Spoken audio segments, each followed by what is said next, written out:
Are you a podcaster? Maybe you've got that big idea and you're looking for a network to join. The multi-award-winning Ozcast network can get your content to eyes and ears all over the world. Join now for the first month free, and you could be featuring this sound at the beginning of your podcast. Ozcast. Simply head to ozcastnetwork.com for details. There was always a dangerous trap in that whole idea of the West and in the whole idea even of the liberal international order, that it had to be the U.S. that leads it.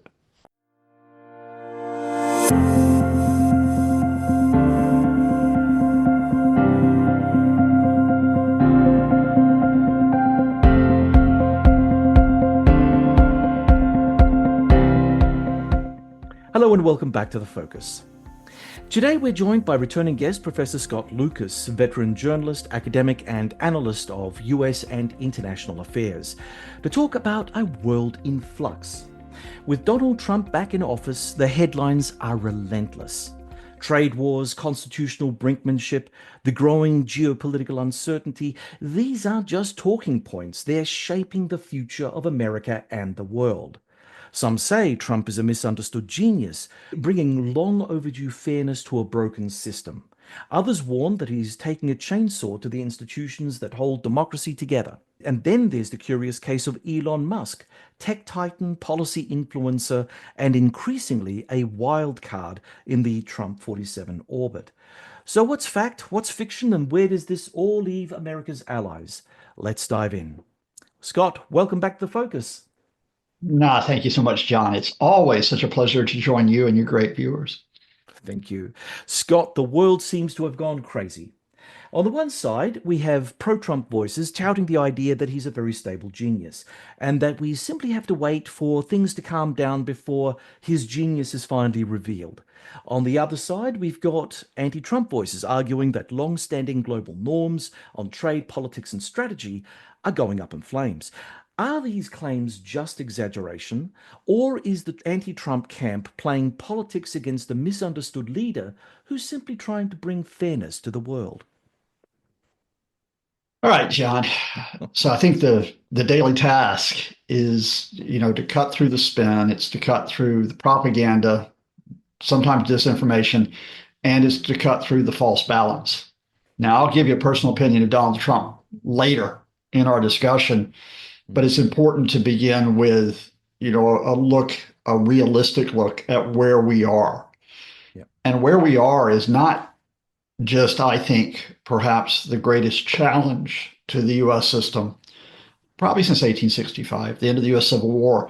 I think we might be at one of those hinge moments globally where you will see perhaps the most significant changes to the global system, not just since the end of the Cold War in 1991. But since the end of World War II in 1945. So, quite often, and I understand we're going to talk about Trump, we talk about Musk, we talk about the United States.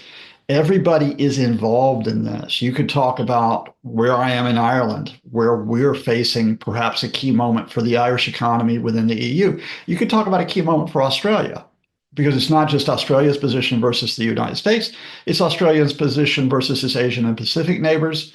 Where you are in terms of multilateral partnerships like the Trans-Pacific Partnership, for example. And then you have other bodies, which are the US-led bodies, such as the Quad, for security, and all of that is sort of in flux, right?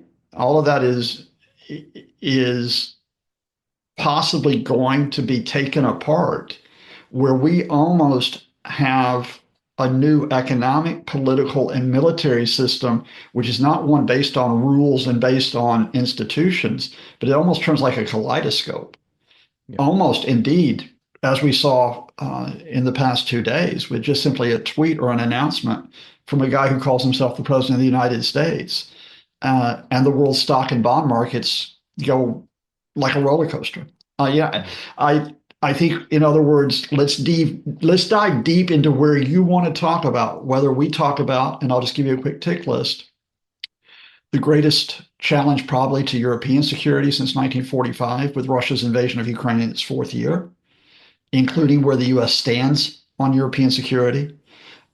Yet another, but one of the deadliest wars in the Middle East, with Israel renewing the mass killings, which are taking place in Gaza, and I think will continue indefinitely. We could talk about the ongoing tension with Iran, whether that becomes a military conflict or whether Donald Trump gets a photo opportunity with the supreme leader. Not holding my breath on that one. We could talk about where we are in terms of, things that people tend to forget about in all this, like probably an imminent climate change emergency, where we don't have that much time to try to turn things around, something you know about in Australia as well, where we can talk about global health emergencies having just come out of a pandemic less than 5 years ago. So, all of those occurring separately would be enough of a challenge, but all of them occurring at the same time with a real question over leadership and authority, not just in the US, but in other places as well. And that's a recipe, I think, for a new world, which may not be a new world order, but a question of whether we have to deal with new world disorder on a daily basis. I have to ask you this question, Scott, because, the thought did cross my mind about a 2 or 3 month period ago. I mean, so Yeah. much has happened since January of this year. It's hard to keep up. But are we looking at the end of the West? I mean, of all the things that you've cataloged, is this now the end? I mean, America has stepped back from international leadership. Maybe it's found its historic default setting, which is isolationism, and they think that that's going to make America great again. And fair enough, maybe it will. But without the American engine driving the West, what is the West? Well, I'm going to slightly reframe that to answer it, which may be a different way. And that's first things I've always tended to reject going into a West versus East scenario. And I want to tell you why. I rebelled against that going back to the 1990s when there's a fellow named Samuel Huntington who talks about clash of civilizations. And so, like, it's the whole idea that even though the Cold War has supposedly ended, we've got to be in like this perpetual conflict where either the West wins and the East loses or the West is defeated. And the reason why I thought this was nonsense, and I still do, is you look at the countries who Huntington called the West. He said, oh, well, Japan, they're part of the West because I kind of like them. But China, they're part of the East because I don't like them.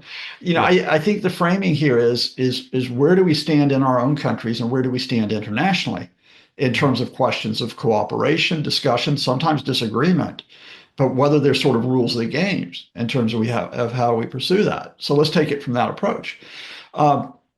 There was always a dangerous trap in that whole idea of the West and in the whole idea even of the liberal international order that it had to be the US that leads it. And here, I've got to make a disclosure. I can go all the way back to the 1990s where I kicked against that. Indeed, I can remember it being, at my inaugural address, you get to give like a once in a lifetime thing when you become a professor where people have to listen to you. And I remember that I horrified the vice chancellor of the University of Birmingham by saying the United Kingdom needed to break away from the United States and stop following it, that this special relationship was dragging us down, right? I may have slightly modified my views a little bit on the US since then, at least pre-Trump, but the fundamental remained that there was this default position that the US leads, everybody follows, and that's the system we're in. I never bought that. And I especially didn't buy that when that whole idea of America as the unipolar, as the world superpower, got us into the deadly catastrophe, deadly first and foremost for Iraqis, of the war in 2003, as well as the intervention in Afghanistan. So I always had question marks about whether we should always say, look, what's happening with the US? If the US goes this way, that's it. We're all doomed. And I think we're at one of those moments. And again, let me explain it why now in terms of 2025. Look, Donald Trump is a bully in a global china shop, to strain a cliche. And that is, Trump doesn't believe in acting for American interest. He doesn't believe in acting for America's position in the world. Donald Trump believes in acting for Donald Trump. Now, that's a much different America. And you need to realize that there is no such thing as American leadership in the sense that we know it when you talk about Trump and his close advisors acting that way. So you are talking about question marks in terms of the future of NATO, in terms of the future of the United Nations, in terms of the future of partnerships with Australia, And I would include the Quad in that. I would include the Five Eyes intelligence relationship with that. Futures of international organizations, from the World Health Organization to the World Trade Organization, to environmental cooperation. All of that's in question. But here's the kicker. If Trump takes the US off to the side, which again is what the tariffs, that's the wider issue here, that he's taking the US into economic isolationism. If he takes it off to the sides, we don't disappear. Australia does not disappear in terms of its economy, in terms of its military, in terms of its political relationships. Canada, as we've seen quite vividly in its stance against Trump's bullying, does not disappear. The EU, one of the world's largest trading blocs, one of the world's largest political blocs, does not disappear. So rather than talking about a collapse, if the US goes to the sideline, you talk about realignments. Now here, with eyes open, realignments includes what the position of the Russians will be, but they, of course, have tied themselves down with this ill-fated invasion of Ukraine. But realignments also includes where the Chinese go next. Yeah. And one thing I had to do, I had to kick against it earlier this morning on another appearance, which was someone said, "Oh, yay, the U.S. is going down. We can all look to China now." And I'm like, well, no, you don't. You don't answer one fire by jumping into another. You still get burned. And the fact is that the effect of what Trump is doing is going to be China getting an opening to try to expand its power, expand its influence. And we can talk about how they do that, but it does not mean a Chinese unipolar. That's just would be ridiculous. Nor does it mean another phrase that the Russians like to use. It doesn't mean simply, you go beyond the multipolar, which is that, you just have like this complete fragmentation of power that takes place. The Russians kind of like that because that means they think no one will call them out on what they're doing. No, you will have new alignments of countries that will cooperate together. You just don't have to fall into a trap of calling it unipolar, bipolar, multipolar. You just call it being smart and being sensible about the way you pursue your economic and political interest. But we've had a period of time where internationally, and we can't just focus on the United States here, but internationally, there hasn't been a great deal of statesmanship. Our political leaders are pretty clueless. They come to the party thinking that they're defending a system which now no longer exists. So, it's we sit back and we talk about what we expect and how we expect things to change, but we're still talking about people who have been in that system in multiple countries. So, are they able to adapt? Will circumstances force them to do so, or will they hope against hope that somehow the American system will right itself and they don't have to do the hard work of trying to work things out? Well, let me tell you why I'm not prepared to go into the bunker and give it all up just yet. And that is, while I think this is perhaps the most serious moment for the international community since 45, we've had some really tricky ones in the recent past. After the 2008, whether you call it the Great Financial Crash, whether you call it the Great Recession, go back to that moment where you had leaders, for example, at the G20 and leaders beyond the G20 who worked on an economic package to try to prevent the entire international economy from imploding. And again, just a quick reminder, we talked about perhaps the most significant move which had been made since World War II over debt relief.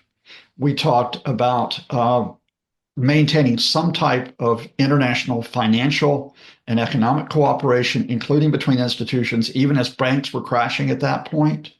And you know what? Despite the ongoing effects of that, and there have been ongoing effects within countries because that recession has been felt in different ways, but the international economic system did not implode. You had cooperation to save the system at that point.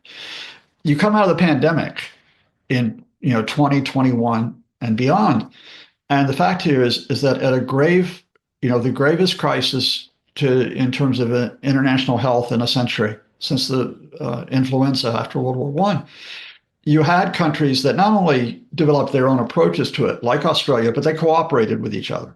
They cooperated with each other in terms of how you contain the virus. There were some who did not cooperate and weren't sensible. Again, Trump but most people did. And importantly, they cooperated, although there were some issues with it in terms of vaccine distribution, but there was cooperation to get that vaccine rolled out for the most part. Then you go to after 22, when the Russians invade Ukraine and think they can wrap this up in just a few days and expand the threat elsewhere. And there was an international community, which too slowly, still not completely, but there was enough international support for Ukraine where it didn't collapse.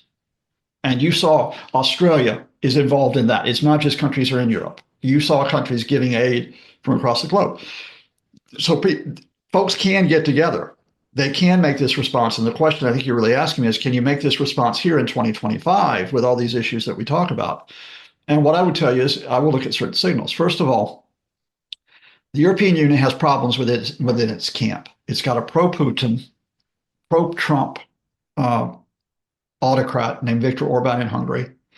It's got another wannabe autocrat who tilts towards Putin and Trump named Robert Fico in Slovakia. But for the most part, the EU is much more energized and much more. It still acts too slowly, but it's acting far more effectively than I can remember in recent years. And that is not just the question of supporting Ukraine. It's the question of getting the EU onto a better economic path, including over competitiveness, including over technology, including over investment in production, right? And that is, it's despite Brexit, and it's in response to Brexit, which was a wake-up call to the EU. If you look at what is happening with Canada, the Canadians who have been so inextricably tied to the United States for generations in terms of their economic partnerships, in terms of their political relationships, and even their cultural relationships, are now developing new relationships. You look at the fact that Canada is talking about expanding military exchange, military trade with Australia, for example, as well as expanding economic links with Europe. And so, clearly the Canadians don't want the US to disappear, but they're looking at diversifying in terms of the approaches that they take. You talk about where Japan and South Korea are going to be looking across Asia, and I would suspect into the Pacific as well, because of what's happened with the United States. And so what you're talking about here is that not all of these responses will be effective. Not all leaders will be people that we think make the right decisions. But there will be a significant approach by many leaders, which is we want to get back to a rules of the game, which is a win-win relationship, or at least avoiding a lose-lose relationship, no matter what that guy with the orange face does in Washington, no matter what Vlad does in the Kremlin, and no matter what Xi Jinping does in Beijing as he tries to consolidate personal power across a country of more than 1 billion people. I have to ask you this, though, Scott. I mean, you're right on all scores, but there is a glaring problem, and that is, for all that international cooperation, there were losers. Those losers happen to have been in the Rust Belt states, in the United States, in Australia, in Canada, in parts of Europe. And those people now have organized themselves to support political movements that are anti-free trade, anti-cooperation. And these things aren't going to be wound up easily or simply because they believe, and I think that there may be some truth to it, they believe that those international elites, those free traders who got us to extraordinary wealth in terms of, okay, here's a piece of paper, here's a list of all the good things that we've done, and yes, we've lifted millions out of poverty, but we've impoverished a lot of people in our background, but we don't talk about those people, we'll just put them to the side. Those people had been disenfranchised by this system, and now they're fighting back. It's a terrible thing to say. You're right, and then that's also the problem. So is there a way in which more of a balance can be struck? I mean, if we take this Trump administration, for all its unpredictability and all its I don't even know what the right description is, but take the Trump administration as an opportunity to try to find a better balance between local needs and international pragmatism. Is that something that we could look at this period as a readjustment? If that's what the Trump administration was doing, which was to look at the domestic in relation to the international, I'm all for that. That's what every country should do. But again, we need to react to what is a critical situation. by establishing the reality which takes place. And the reality here is that the Trump administration, uh, while they may sloganeer about the fact about make America great again, are not pursuing a joined up policy which is dealing with the fundamental problems that America faces domestically. Um, you have to almost take this from the ground up on various approaches, but let's talk about it. For example, America has had a long time issue regarding manufacturing. And the long time issue regarding manufacturing is that America, in a changing global economy where manufacturing was developing in different parts of the world, they lost their advantage. Now, why did they lose their advantage? They lost their advantage in part because labor cost and production cost were much higher than in other parts of the world. And you have to recognize that that was the case. But they also lost their power advantage because manufacturers did not innovate in certain cases. So the American car industry, and I just say this from remembering growing up in the 70s, while we were still driving our big gas guzzling cars and making big gas guzzling cars, other parts of the world were driving smaller cars and driving fuel efficient cars because we were in an energy crisis. And with other parts of the world, because we're in a climate crisis, adopted emission standards to deal with that. The Americans did not. That's a root cause. American pharmaceuticals, the problem is that the profit margins were so great amongst American pharmaceuticals that even when American drug companies, when you had American generic drug companies that began to develop and so on, when the profit margins dropped for pharmaceuticals, the generics could no longer sustain their operations. And that's why you have pharmaceutical companies in places like Ireland and in places like India that continue to function. It's a notion of comparative advantage in terms of trade, because where the Americans have advantages is they have advantages in services and in technology, right? And we can talk about that. But that's not what the Trump people tell you. The Trump people don't give you that sensible approach to it. They just simply say the rest of the world is ripping us off. So they're not pursuing a balance between the domestic and the international. What they're pursuing is effectively a win-lose relationship, which is that we have to make sure that others suffer so you gain. And if that doesn't happen, we're going to pursue economic isolationism, which, by the way, did not work in the 1930s. It didn't work with the international tariffs led by the US at that point, and it didn't work for certain countries like Germany when they pursued autarky. Right. So, and if you want me to really give a stinger to wind some of your viewers up, you want to know the administration that did pursue that balance between the domestic and the international? It was the Biden administration. Yeah. The Biden administration. The Biden administration is the one that passed the coronavirus relief package, which was to try to provide a stimulus to American business coming out of the pandemic. It was the one that passed the infrastructure bill to deal with those fundamentals that we talk about, which is, do you have a decent transport system? Do you have a decent energy network? Do you have decent broadband? Can you support businesses that way? It was the one that passed the slimmed down version of what was called Build Back Better, with measures for a green economy and all of that, and there were issues with that. Some economists say they spent too much money on that. That added to the federal government deficit. That added to inflationary pressure. I take that on board, but you could see what they were trying to do. They didn't walk the US out of international organizations when that took place. Guess who has unwound the Infrastructure Act, who has unwound the CHIPS Act for investment in American technology, who has unwound Build Back Better? And you know who's done that? It's the Trump administrations. These guys are not here to establish a productive way as an alternative to what's been taking place. They're here to hold up the slogan of the globalists are evil as they try to loot and burn the place. Take it to Australia. We could go again and talk about what were Australia's problems. Australia's do have issues regarding labor markets. They've got issues regarding manufacturing. They've got questions between the balance between climate and economic activity. These are huge challenges for a government to take place. I don't think the Australian government has ever gotten it right.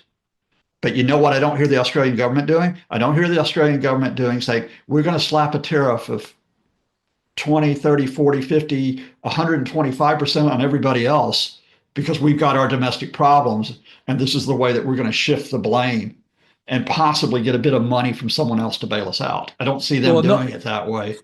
Scott, not yet. I mean, we are in an election year, and I can't see Albanese going that way, and I'm no, not no, sure what no. Scotty Morrison. I'm not sure what Scotty Morrison's up to now, but I don't think he could pull that gambit off if he tried to come back. All right. Well, the guy that's leading the Liberal National Coalition, our opposition, Peter Dutton. I mean, he's been selling himself Yeah. as the Trump light guy. So because we've got a bunch of people here in Australia who really do believe that the Trump experiment is what we need and it's working. And what really kind of gets to me is there are all sorts of justifications being bandied around. And I caught up with some friends of mine this morning. We were having a discussion about. I said, well, I heard somewhere along the lines, and one of our members is, he's a stately gentleman of a certain age, and I said, well, look, you've been around, when Nixon was around. And someone said that, hey, listen, you think you've seen some terrible thing right now with Donald Trump, but don't worry, it was just as chaotic under Nixon when he moved the Americans away from the gold standard. And look, I was too young at the time. I think I was about, what, 3 or something. So I didn't really have my head in the game, but I did read all the books as I grew up. And Yeah. I kind of understood that the history of the Nixon administration, Nixon still obeyed some form of law. I mean, he tried to find out ways in which he could circumvent bits of the Constitution and try to, what's the word I'm looking for? Get his interests forward, but not in such an overt Yeah. fashion, and certainly not as chaotic. Yeah. But I mean, Yeah, and the system caught up with him. I mean, the yeah. system caught up with him, of course, Well, in that's terms of right. culpability over Watergate. But Yeah. the system in a way, as it were, the global system caught up with him in terms of what happened towards the later part of his administration. When you talk about the energy shock, when you talk about OPEC handling prices, and it was like this whole idea that America, because of the Vietnam War and all the turmoil that it caused, that it could set the rules and do this. Nixon got his comeuppance before that. Mm, Um, I I think to bring it back to Australia, though, and this is where I would learn from you and your viewers, you talk about what Peter Dutton does and so on. mm, The whole issue for someone that wants to pretend to be a Trump light or do it is what happens when the rubber hits the road when you come into power, mm, right? Now, yeah. Canada, which is not quite the same example, but I'll give you, where the Trump light approach gets exposed. Uh, Pierre Poilievre, who was the leader of the Conservative Party there and who was hoping to capitalize on what looked to be the demise of the Liberals under Justin Trudeau. Mm, He was doing all the Trump talk, right? And also, and then of course what happens is Trump starts shouting that Canada should be the 51st state and slaps the yeah. tariffs on the Canadians. And now Mm, the Canadians are like all elbows up because of Canadian nationalism. And that, the Liberals are in a good shape to hold on to power under mm, Mark Carney because he's an adult in the room. yeah. Carney's former chair of the Bank of England. Now, you go to somewhere like Australia, so Peter Dutton can talk this talk here. But the first thing is whether you're going to get shockwaves from Trump, because I think you fellas who have no tariffs on American products, Mm, right? Who have no massive trade surplus with the United States in goods, let alone services. You still got 10% on you, yeah. right? It's like, and so like, okay, it'll be interesting to see how Dutton spends that as to Mhm, whether he mhm, supports Trump being. But beyond that, you have a question which is what Trump has brought into focus are serious questions within countries, which is how do we manage our infrastructure? How do we manage our manufacturing capacity? How do we manage our agriculture? Especially with Trump shouting at the Australians that you don't take in US beef and pork, which means you're ripping us off. Spoiler alert, no, it doesn't. And I can tell you that that story, and I can tell it to the listeners if you want to. yeah. And what happens here is that when this happens, either because of what Trump does or when a Trump light politician comes into power, they can no longer rely on the slogans and the social media. They've actually got to address the day-to-day issues. They've got to Yeah. address the valence issues. And with the exception, the partial exception so far of Javier Milei in Argentina, which is Mhm, an interesting case to watch, I can't think of a Trump light leader who mhm, has come out and done it effectively. Bolsonaro did not do it effectively in Brazil.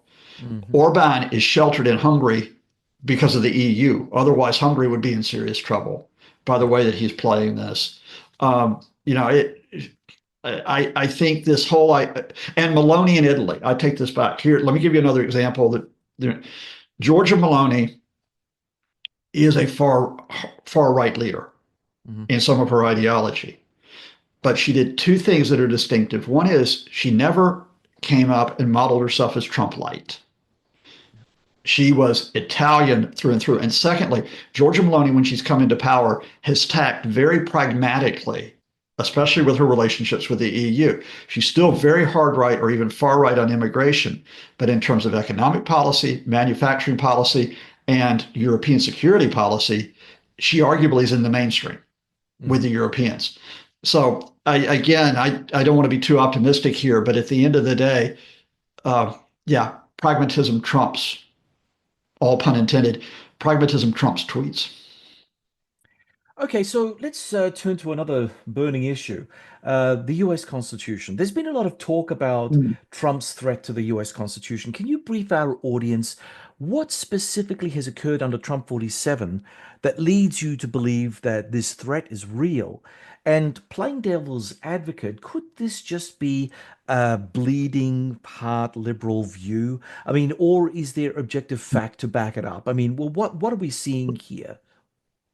Yeah, at the risk of my bleeding heart being called out here, let's go back to what has happened since January 20th, which you talk about it. And again, it comes back to what we just talked about, which is, Yeah. do you have a government which is pragmatic? Do you have a government which is competent? Do you have a government which is effective on a day-to-day basis? So Trump and his unelected co-president, Chainsaw Elon, they have come in and from the get-go, they stole the records, and it was theft. They stole the records of most government agencies. They began with the US Treasury. They stole documents covering trillions of dollars of payments, whether it goes to individuals in terms of their health care, whether it goes to individuals in terms of support payments, welfare payments elsewhere, whether it goes to contractors who do work for the government. They went in, they stole the records. They stole those records, although there hasn't been a criminal finding yet, because the young men who went in there, almost all between 19 and 26, went in there without security clearance, went in it without legal or constitutional authority, and they just stole the records. Mhm. Some of these agencies that they went into, they then started to proceed to fire the staff. Thousands of people were fired, or they called for mass resignations, notably through Elon Musk one word resign Mhm. tweet on X. Uh, when people would not resign, some of them were then fired. When there were high level officials who tried to stop the thefts of the documents or who did not carry out the firings, they too were fired. The heads of oversight for multiple boards, like the Labor Relations Boards, like the Security Exchange Commission, like the Federal Trade Commission, were fired. Uh, Entire departments have been wound up. In terms of U.S. soft power and humanitarian programs, the U.S. Agency for International Development. In terms of domestically, the Department of Education responsible for maintaining and overseeing civil rights in education, responsible for supporting disabled students, responsible for the student loans program to provide access to higher education, and for numerous other programs as well. They just went through and just got rid of them, right? There has been an effective suspension on government research in key areas. There's almost no government research being carried out on environmental issues now.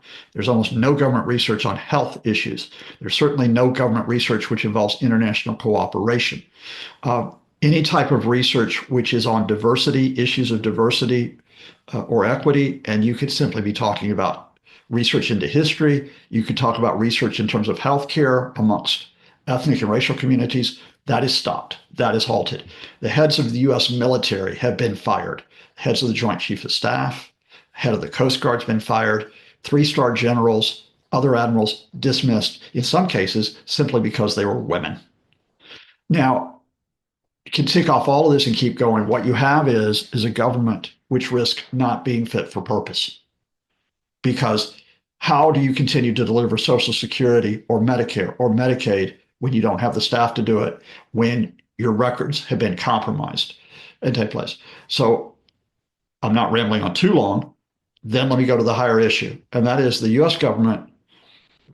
And you know the shorthand for it. I learned it ever since I was a boy. It relies on the notion of checks and balances. For all the flaws in the U.S. system, and we could talk about them in practice, that system has served the U.S. well for almost 250 years as it has developed. For checks and balances to work, you have to have a respect, not only for U.S. agencies, but you have to respect for Congress, you have to have a respect for the judiciary. As it guts the agencies, as the Trump administration is trying to undermine the judiciary, they are trying to pack courts with judges who simply will follow their will. When there are judges who issue rulings against them, they call them out on social media and they threaten them. They threaten them with punitive action and they call on their followers to harass them. There have been certain cases where they have avoided judicial decisions in what are clearly acts that may be illegal, such as the mass deportation of migrants without any evidence. And by the way, all these Venezuelans have been deported. The evidence has not been produced to show that they are members of a gang threatening U.S. security. They have been deported instead because of guidelines that we have seen, because of the type of tattoos that they have, or because of the way that they dress. The courts have been handcuffed so far from preventing those deportations because the government says they're already in El Salvador in these effectively warehouses. These warehouses, overcrowded warehouses of detainees. So how are you going to get them back? You have an attempt to eliminate an entire section of Americans who identify as transgender by giving them no legal rights whatsoever, by giving them no social rights whatsoever. We can debate the trans issue. It's a very complicated issue, but the Trump approach has been to ban them entirely. That is a serious assault on civil rights. And you have an assault on civil rights in the name of DEI, diversity, equity, inclusion, by effectively firing people or preventing them from acting because of their skin color, because of their ethnicity, because of their religious affiliation. That is where the U.S. is. In shorthand, I'll speak to you personally. The country where, even though I've lived outside of it for 40 years, I still had ties to that country in terms of that it would aspire to provide opportunity. It would aspire to provide equality. It would aspire to provide the rule of law. That is still my country, but that is not the government in charge of this country. That government is not an American government in terms of the way that I know America. And we need to be very clear about that. If you support what Trump's doing, fine. You have your reasons for that. But let us be honest here. What Project 2025 set out, what Elon Musk has implemented, what Donald Trump is promoting is an attempt to gut the American system to establish an autocracy. That is what it is at its core. Okay. I'm John Bruni, and you're listening to Sage International's The Focus podcast. And from Ireland, we're speaking with Scott Lucas, journalist, emeritus professor, and associate of the Clinton Institute, University College in Dublin. Wow, that was a pretty devastating thing that you've just said, but now let's get into the weeds of Liberation Day, shall we? You've said on Times Radio, I believe, that Trump's claims that foreign governments were exploiting free trade and ripping off the US are false. Can you walk our audience through where the current president gets it so wrong? They're not just false. I'm trying to walk the fine line here, Scott. No fine line. I mean, they're illiterate. They're barking. They're absolutely barking. And I'm sorry, I will answer this as an analyst in a minute, but I'm just going to take you into that moment, which is, God knows, it's only a week ago, 8 days ago as we speak. And he shows up in the Rose Garden, right? And he's got all the clapping seals there. He's got all the staff, who have to clap. He's got all the cabinet members that have to clap. And he goes, give me that chart, Howard. The guy who's the Commerce Secretary, that says, give me that chart. And he holds up that list of numbers. And I'm like trying to scroll down who's been listed there. And I'm going, okay. And full disclosure. I mean, I did, some people may not believe it, but I did a degree in economics and it's still part of my work as an analyst. So I'm going down that and I'm going, okay. China apparently has a 64% tariff on U.S. products. So we're going to put, Right. 68%. So we're going to put 34% on them and something like that. Okay, fine. And then he goes, EU, 39% tariff. So we're going to put 20% tariffs on them. And Japan, 46%. We're going to slap 26% on. Just kind of Lesotho, God, what did they do to hurt you so bad, right? They apparently have 100% tariff on U.S. products, so they're going to get hit with 50%. And I'm going, that makes absolutely no sense. And it makes no sense. And I have to explain it because, and I double checked the figures. We already talked about how Australia, which has no tariff on U.S. products, they get 10% along with everybody else, simply because Trump says, I'm just going to take money from everybody, right? In the name of reciprocity. The EU weighted average tariff on American products in 2024 was 1%. Okay. There were some products where it was higher than 1%, but there were others where it was lower than 1%. Not according to that chart. The Japan weighted average between 3.5% to 4%, not 46%.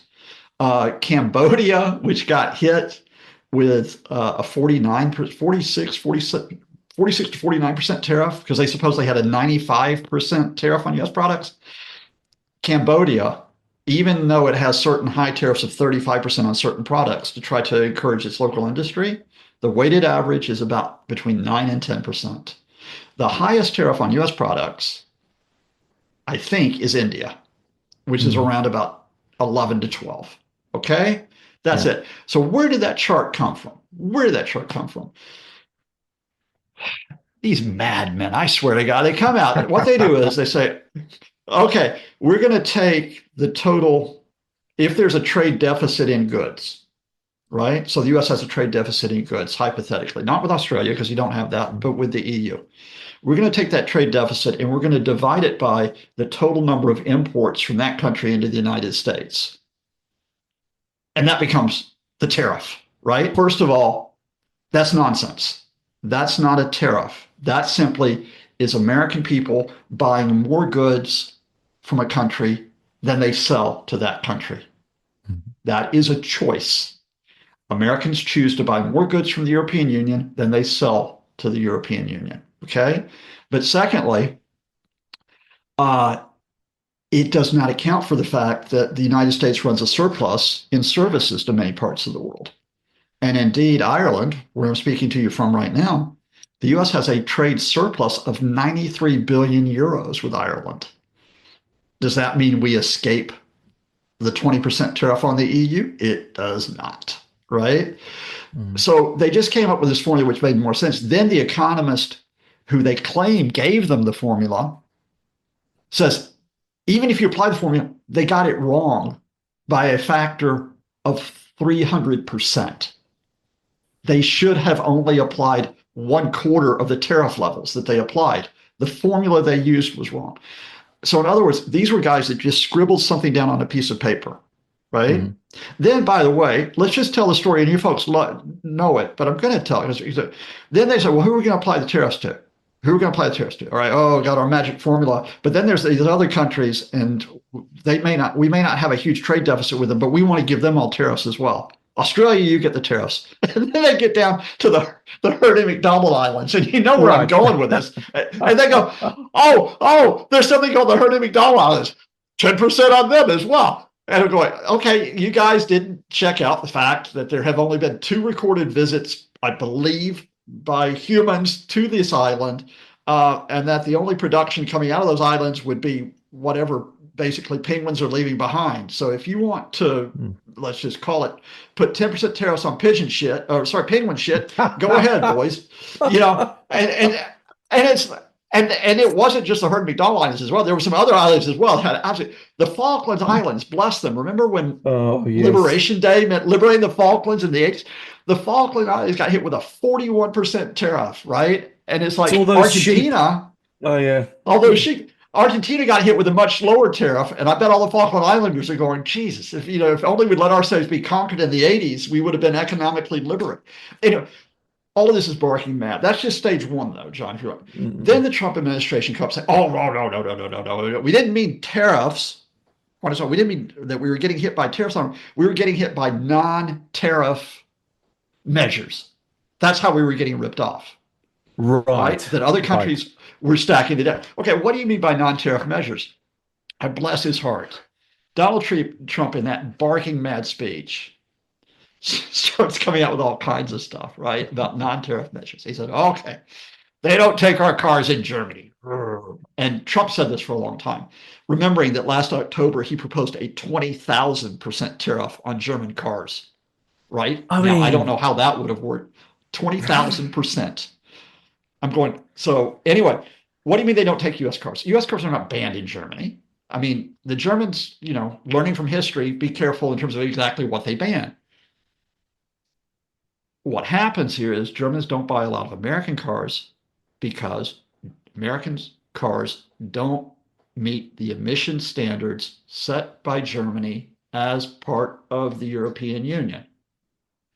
And Germans tend to drive much smaller cars than a lot of US makes. Straightforward. Yep. You're not making the cars that fit their market, they don't get sold. So you won't get too many Dodge Rams. Dodge Rams on a German street, forget it. Yeah. It'll just you won't get that.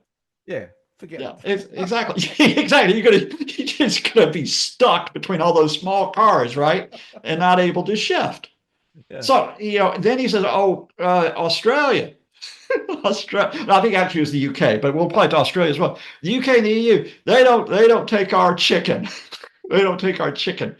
And I'm going, yeah, they don't take your chicken because your chicken are washed in chlorine, and we've known this for years, and it doesn't meet the standards. And you tried to get the UK to give up those standards in Trump 1.0, and they didn't do it. Bless their hearts. Then they don't take our beef and they don't take our pork. And here's where I learned about Australia. Australia doesn't take your beef, not just because of the legacy of mad cow disease, but they agreed a few years ago to take your beef, but then they said, we're only going to take beef under our national regulations, which has been born and reared in the U.S. Because a lot of American beef is brought in from Canada, or American cows are brought in from Canada and Mexico and reared in the United States. You're going to have to certify those animals as well, coming from other countries, and the Americans have never bothered to do it. That's why they don't have beef going in Australia. Same, so I could go through all these non-tariff barriers, but they're sitting there representing this as part of this unequal trade system that goes out there. And the upshot of it is that what would have been a realistic approach to trade and to these issues of manufacturing that we talk about. So let's talk about what would have been realistic. First of all, globally, there's something called the World Trade Organization. Yeah. You got a grievance with another country, you go to the WTO. And the Americans do have legitimate grievances, I think, with Chinese. Arguably, they may have a grievance with the Indians, maybe have with the Japanese on certain American products, but you go to the WTO, right? Now, why won't the Trump folks go to the WTO? Because they don't recognize the legitimacy of the WTO. They, in fact, have stood in the way of appointing regulators to the WTO for the WTO's effectively judicial procedure, where it is compromised in the way that it can operate. Yep.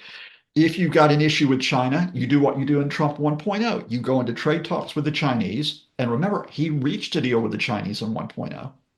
So why don't you do it again? And the answer to this is that the Trump folks weren't interested in playing by the rules of the game here. And here, I know I'll watch the clock, but if you forgive me, I need to give you a couple minutes of explanation in terms of where we are now as I speak to you. Absolutely. Especially given Trump's partial retreat, which is, I'm such a great deal maker. I'm now going to reduce all the proposed tariffs to 10% on all the countries that I slapped 30, 40, 50% on. And then China, I'll just pick a number, 125. There are two camps within the Trump administration. There is one camp who believe that, yes, we would like to renegotiate trade agreements, and we can use tariffs as a lever. Yep. The Treasury Secretary Scott Bessent is there. The chairman of the Council of Economic Advisors, Kevin Hassett, belonged to that camp, right? The other camp just want to rip the whole system apart. Peter Navarro, who was in prison this time last year, fun fact, for contempt of Congress. Peter Navarro, the Stephen Miller, the highly xenophobic Stephen Miller, and the U.S. Trade Representative Jameson Greer. And their idea is simply we just burn it all down. We burn the global system down, and we negotiate one-on-one with countries, and not negotiate. We effectively make demands of them, and they comply with our demands. So in the first few days after the Trump announcement last week, it was, let's call them the warrior protectionist. That's their plan that's brought out. They're the ones behind the magic chart with all those crazy numbers. And then the stock market, of course, doesn't like it very much, and it tanks on Thursday and Friday.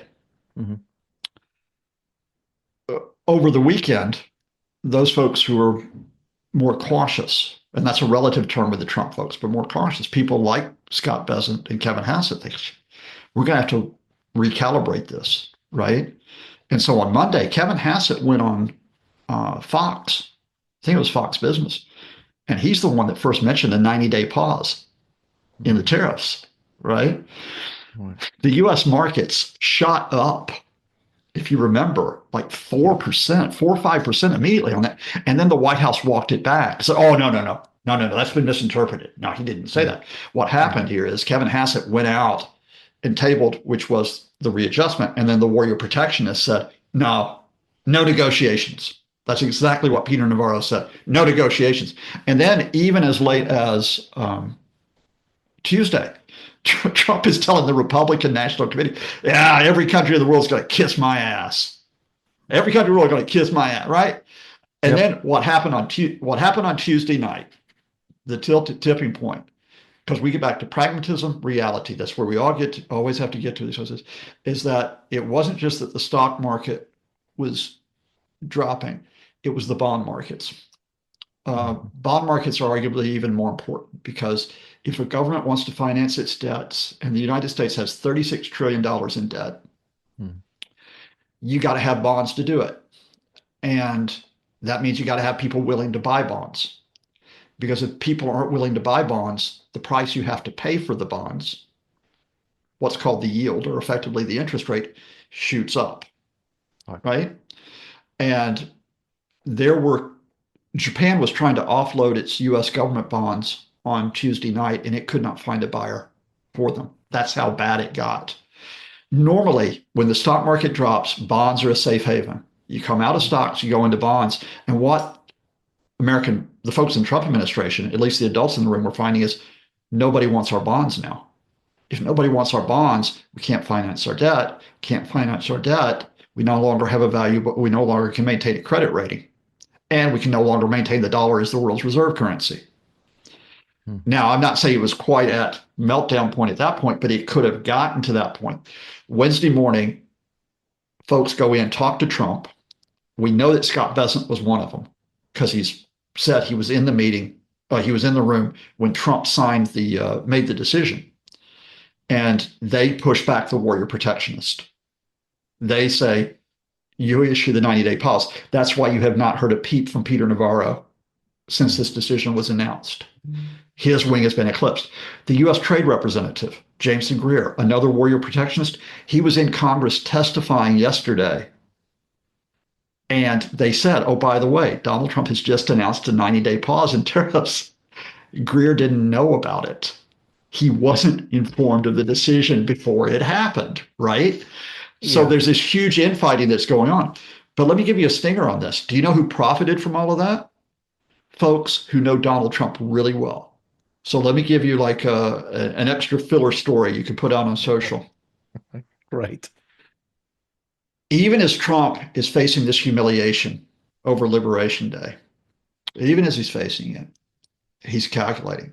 At 9:37 a.m. Washington time, he puts out a tweet, and all that tweet on Truth Social says is, Now is a great time to buy DJT, all caps. He usually doesn't sign his tweets DJT. DJT is basically the three-letter label for his stock market listing on the NASDAQ exchange for his social media company. Now is a great time to buy DJT. Now, maybe he just thought it's a great time to buy, everybody should support the market, or maybe he's tipping off people. Something going to happen here, because 4 hours later, just after 1 p.m. Washington time, he makes the announcement. Shares in DJT, Trump's media company, went up 21.7% yesterday.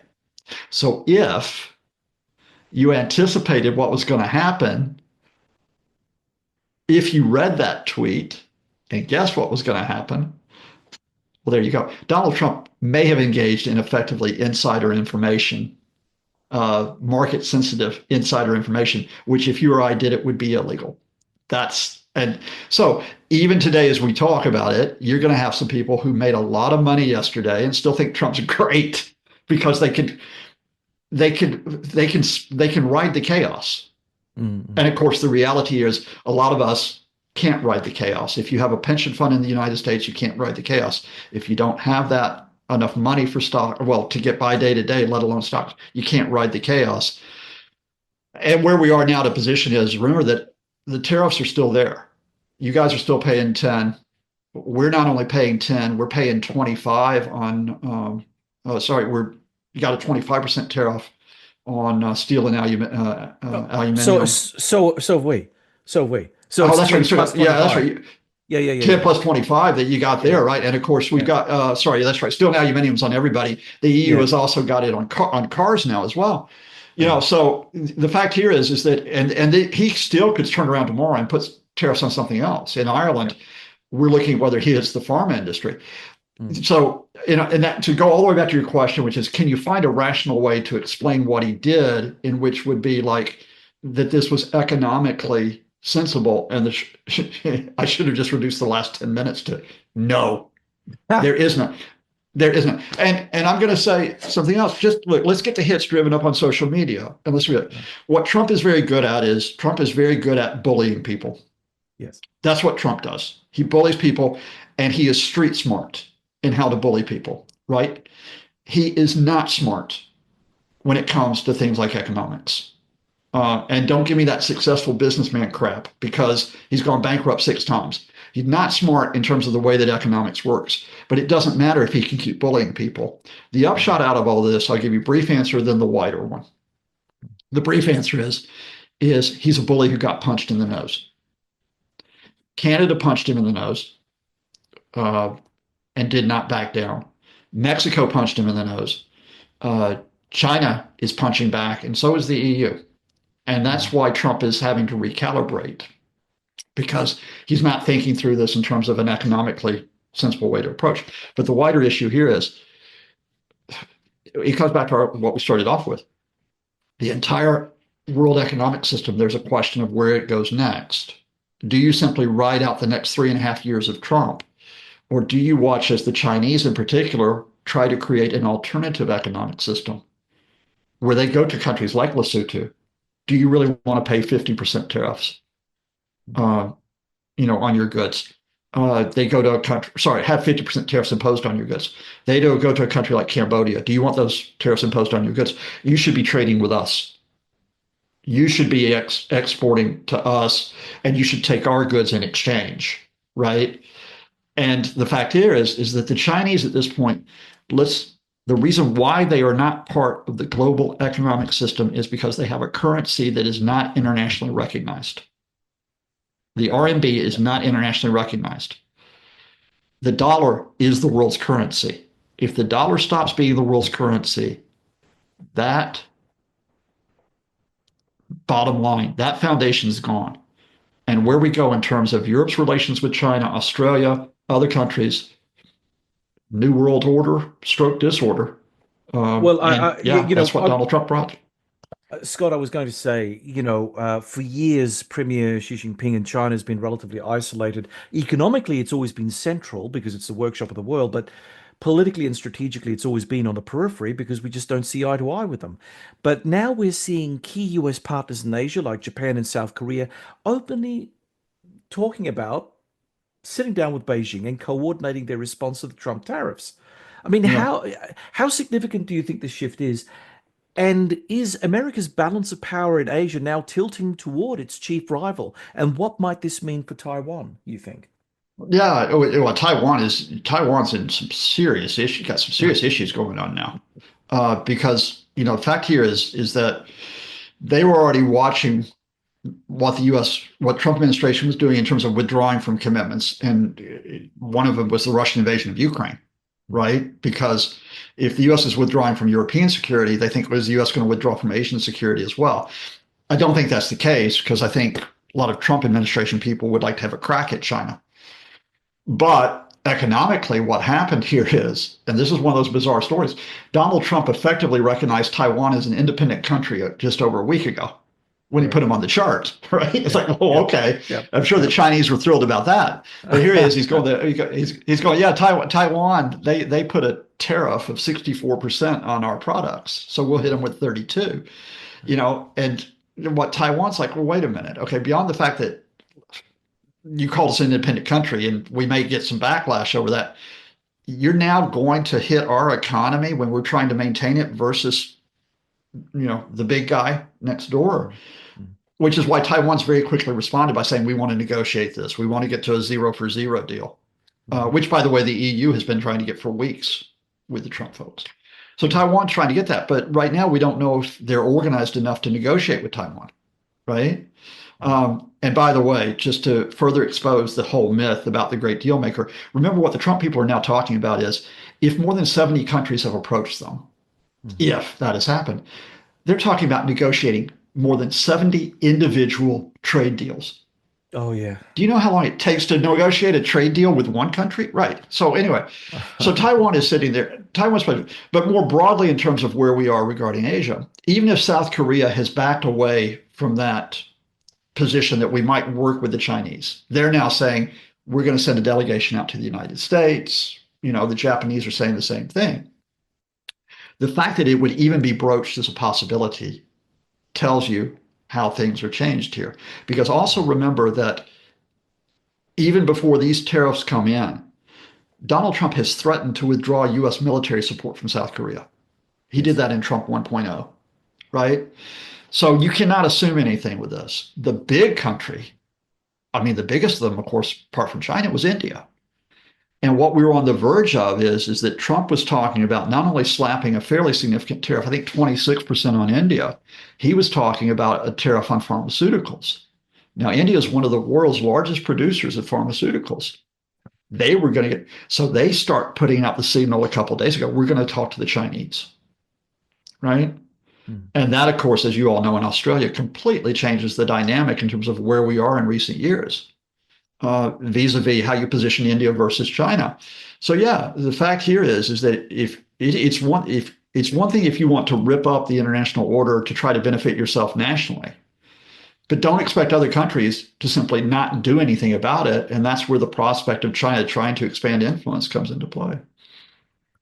Okay, so another couple of questions and then we'll wrap up. But there's been Mm, talk that Elon Musk may take his proverbial chainsaw and return to administer his, dare we say, ailing businesses, particularly yeah. Tesla. What can you say about Musk's influence on Trump 47 thus far, and how enduring is the Trump-Musk partnership likely to be? But they're codependents in a relationship which may be fractious.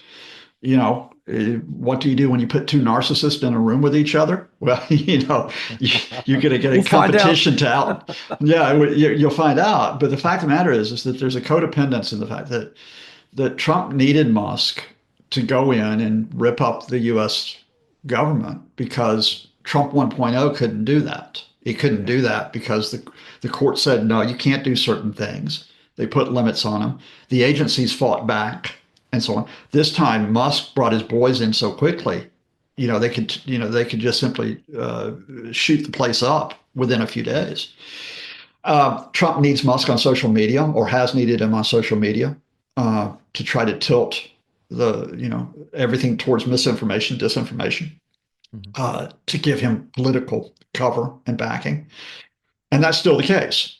The reason why the flutter came up that Trump was going to get rid of Musk, there were two reasons here. One is that there is division between Musk and other Trump advisors. So specifically on tariffs, what was happening is that Musk was lined up with the camp that was much more, let's call it cautious, versus the warrior protectionist. And that simply is because Elon Musk, about a third of the components for Teslas are made overseas, and a lot of them are made in China.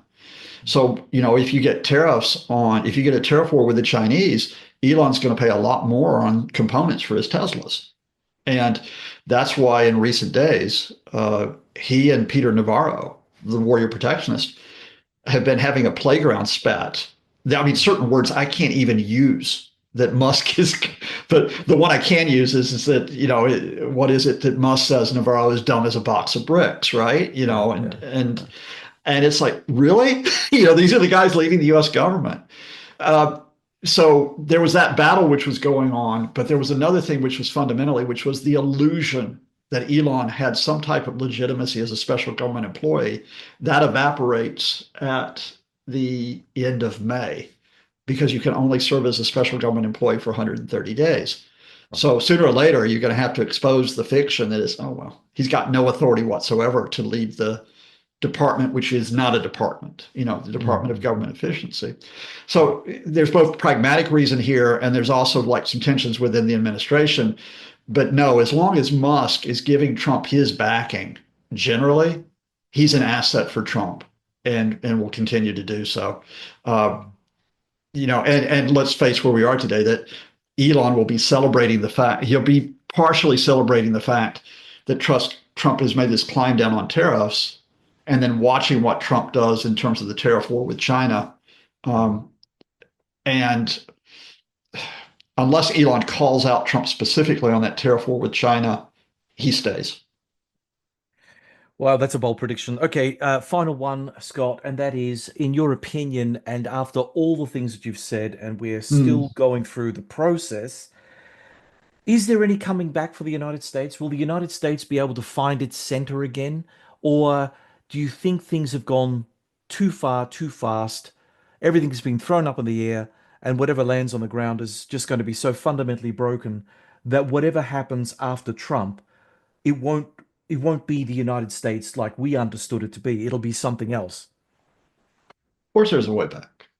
Of course, there's a way back. There's a way back because there are good Americans out there who want the same thing that good Australians want, or that good people in Ireland want. And that is, they want a system which operates to give them health care, and it gives them education, and it gives them transport, and where they have jobs, and where their kids can grow up safe and one day be successful. That's what everybody wants, right? And America, with all its flaws in the past, has provided that opportunity for a lot of people, right? And Martin Luther King's statement in the 60s about the long arc of history, right? The issue here is not that we haven't seen America make steps on the long arc of history. It's just that it's not a straightforward path, right? Now, in the 1970s, America faced what some could have called an existential crisis, out of Vietnam, out of Watergate, out of, its worst economic position since the 1930s, came out of it, right? America faced a huge tumult in the first few years of the 21st century, 9/11 through Iraq, through Afghanistan, through the Great Recession, came out of it. I think it had a Obama administration, which did some good things, right, that we could talk about. It survived Trump 1.0. It survived coronavirus. It had a Biden administration, which did some good things. So yeah, it can survive Trump 2.0, even if this is the greatest threat it's faced so far. But do enough Americans want that? I mean, do enough Americans want that on a daily basis that they're going to stand up to Trump and say, no, this is not, we don't pay homage to you as a king. We don't pay tribute to you as an autocrat.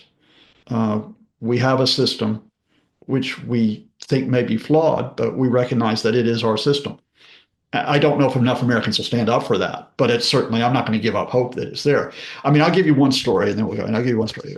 And I will not name the person involved, but someone very close to me, which does both the up and the downside. This person's one of the most decent people I know.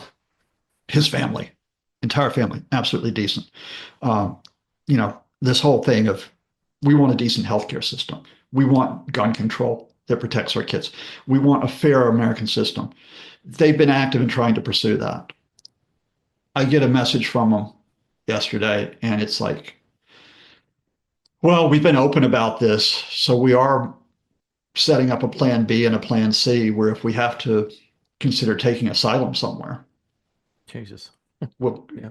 And it's like, okay, so I don't want to downplay the seriousness of it, because I would never have expected friends of mine to say that they would want to seek asylum in that way. That was back what happened with Vietnam to go up to Canada. Now here we are in 2025, simply to raise your family, you have to think about doing it abroad. But yet I know that for the moment, those friends are still in America and they have not given up yet. Their plan A is still, we can make this a better place. And at state level, at local and state level, which we don't often pay attention to, there are a lot of those folks about. Okay. Scott, thank you very much for sharing your insights on the focus. Thank you, John. Thank you. So I was going to say, stay safe, stay sane, right? Well, I'll try. I'm not sure I'm going to get there, but I'll try. Right, okay. From Ireland, that was journalist and associate of the Clinton Institute, University College Dublin, Emeritus Professor Scott Lucas. Thank you for joining me, John Bruni, for today's episode with Scott Lucas. Check out the links in our show notes to learn more about Scott and to connect with him on social media. Now, on to questions for the audience. Do you believe Donald Trump's aggressive approach to trade and governance is a necessary correction to a broken system, or a reckless dismantling of democratic norms and global stability? With allies like Australia, Canada, the UK, and the EU caught in the crosshairs of Trump's tariffs, should these nations push back more forcefully or bide their time and protect the broader alliance? Is the growing influence of non-elected figures like Elon Musk on American policy a sign of innovation and progress, or a troubling shift in how power and governance are reshaping the 21st century? Let us know in the comments section below. If you enjoyed this podcast, please subscribe to our YouTube channel. It's a free way to support us. You can also subscribe to the podcast on the Ozcast Network, iTunes, and Spotify, where we'd appreciate your 5-star reviews. Do you have comments or questions about the podcast? Post them in the comments section and I will do my best to respond to as many as I can. My thanks as ever to the producer of The Focus, Neil Smart. Please stay connected with us on social media. Follow me on X at BruniDoctor and follow The Focus on X at TheFocus_Sage. From Adelaide, South Australia, you've been listening to The Focus.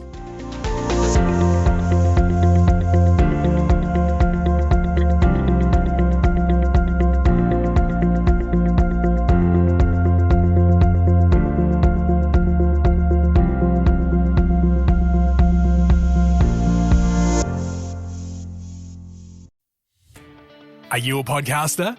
Maybe you've got that big idea and you're looking for a network to join. The multi-award-winning Ozcast Network can get your content to eyes and ears all over the world. Join now for the first month free, and you could be featuring this sound at the beginning of your podcast. Ozcast. Simply head to ozcastnetwork.com for details.